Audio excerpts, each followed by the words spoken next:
এবছর কৈলাসহরে রাজ্যভিত্তিক যুব উৎসব অনুষ্ঠিত হয়েছে। সেখানে অংশগ্রহণ করার জন্য বিভিন্ন জেলা থেকে এসেছে ছাত্রছাত্রী, অভিভাবক, অভিভাবিকারা এবং পরিচালক শিক্ষকরা। বিভিন্ন জেলা থেকে কৈলাসহরে আসার পর বিভিন্নভাবে ছাত্রছাত্রী এবং তাদের সহ অভিভাবকদের সাথে অফিসিয়াল লোকজন দুর্ব্যবহার করেছে বলে অভিযোগ। সেখানে অভিভাবক এবং অভিভাবিকা উভয়দের আলাদা আলাদা রাখা হয়, কিন্তু দুর্ভাগ্যক্রমে অভিভাবিকাদের যেখানে রাখা হয় সেখানে ডিউটি দেওয়া হয় পুরুষদের। তারা রাত্রিবেলায় মদমত্ত অবস্থায় মহিলাদের সাথে দুর্ব্যবহার করে এবং মধ্যরাতে নির্দেশ দেয় যে অভিভাবক ও অভিভাবকদের ছাত্রছাত্রীদের কাছ থেকে থাকার জায়গা ছেড়ে বেরিয়ে যেতে হবে। আর পুরুষ ডিউটি অবস্থায় যারা ছিল তারা গাইড টিচারদের সাথে নোংরা এবং বাজে ব্যবহার ও বাজে কমেন্ট পাস করেছে। সেখানে দায়িত্বপ্রাপ্ত কর্মকর্তারা বেশিরভাগ সময় মদমত্ত অবস্থাতেই ছিল। তাদেরকে কিছু বললে হুমকি দেওয়া হয় এই বলে যে আমরা যা বলি তাই করতে হবে। আর অফিসিয়াল কাজের জন্য যে কেউ যেখানে গেছে সেখানে প্রত্যেককে অফিসিয়াল কর্মীরা হেনস্থা করেছে। উচ্চপদস্থ আধিকারিকদের অর্ডার রয়েছে বলেও অফিসিয়াল কর্মীরা ছাত্র, অভিভাবক, শিক্ষক কারোর কথা কানে তোলেনি। এই বিশৃঙ্খল অবস্থা হওয়ায় ছাত্রছাত্রী, অভিভাবক, অভিভাবিকাদের বিষয়টি অর্থমন্ত্রী প্রণজিৎ সিংহ রায় ও মাতাবাড়ির বিধায়ক অভিষেক দেবরায়কে জানিয়েছেন। তোমাদের উপর এখানে মেয়েদের সেফটি বলে কিছুই ছিল না।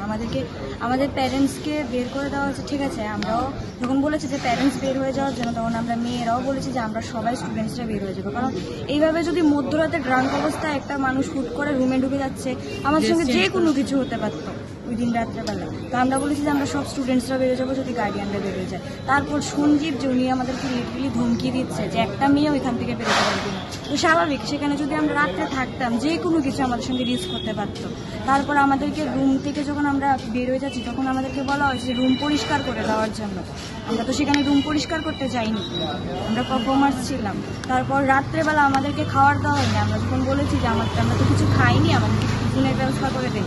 অমিত কুমার যাদব, যিনি অ্যাসিস্ট্যান্ট ডাইরেক্টর ছিলেন, উনি উঠে বললেন যে বিস্কিট খেয়ে ঘুমিয়ে যান। আমরা সারা রাত্র না খাওয়া ছিলাম। এমনকি গেটের কলাক্সিপলটা পুরো বন্ধ করা, যে ওরা খায়নি, বাইরে গিয়ে কিছু খাবে, এটারও ওদের কোনো ইয়ে নেই, লিগেল কোনো ইয়ে নেই। আর প্রত্যেকটা জায়গায় কিছু বললে বলছে তোমাদের প্রতি আমাদের লিগেল অ্যাকশন নেওয়া হবে, তোমাদের কথা মতো আমাদের এখানে হবে না, আমরা যা বলবো তাই আমাদের মিনিস্টারের অর্ডার আছে। আর আমরা গোমতী জেলাকে ব্যবস্থা করে নেবো, এই করে নেবো, ওই করে নেবো, শুধু প্রাইজ দেবো না। হ্যাঁ, আমাদের শুধু এমন হয়েছে এমন না, কিন্তু এই ঘটনাগুলো আরো অনেক ডিস্ট্রিক্টের সাথেও হয়েছে। কারণ রাত্র 1:30টার সময় আমি নিজে গেটের বাইরে ছিলাম। তারপর একটা ছোট বাচ্চা নিয়ে একজন গার্ডিয়ান ছিল, ওনার বাড়ি হচ্ছে তেলিয়ামুড়া। হ্যাঁ, যে রাত্র 1:30টার সময় ওদেরকে হোস্টেল থেকে বের করে দিয়েছে, স্কুল থেকে বের করে দিয়েছে। তো আমরা বললাম যে আজকে আমরা তো দূর থেকেছি, আমাদেরও এমনতর কোনো আমাদের জানানো হয়নি যে এইভাবে গিয়ে থাকতে হবে, গার্ডিয়ান থাকতে পারবো না। আর আমরা তো প্রত্যেকটা জায়গায় 15 থেকে 29 বছরের বাচ্চাদের হচ্ছে, আর ওই জায়গায় তারা এমন কেন ব্যবস্থা করলো যে গার্ডিয়ান ওইখানে এলাও না। গার্ডিয়ান এলাও না হলে তো আমরা দিতামই না। কারণ এই এমনিতেই যা অবস্থা দেখছি গিয়েও, হ্যাঁ, যে ওইখানে না থাকলে তো তাহলে আরো অনেক কিছু হতো। আমাদের শুধু এটাই চাওয়া পাওয়া। যুব উৎসবের অংশগ্রহণকারীদের এবং তাদের অভিভাবকদের সঙ্গে দুর্ব্যবহার এবং নোংরা আচরণের পেছনে কোনো গভীর রহস্য লুকিয়ে রয়েছে।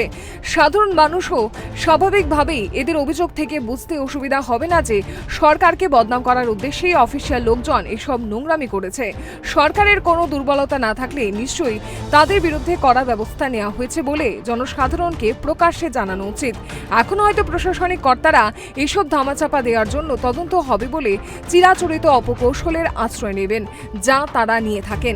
কারণ সুবিধাজনক অবস্থানে থাকার ফলে তদন্তের কথা বলে সবকিছু চিরদিনের জন্য চেপে যাওয়া খুব সহজ, যা আর কখনো কেউ জানতে পারে না। এর আগেও যুব ও ক্রীড়া দপ্তরের বিভিন্ন অনুষ্ঠানে বিশৃঙ্খল অবস্থার অভিযোগ উঠেছিল।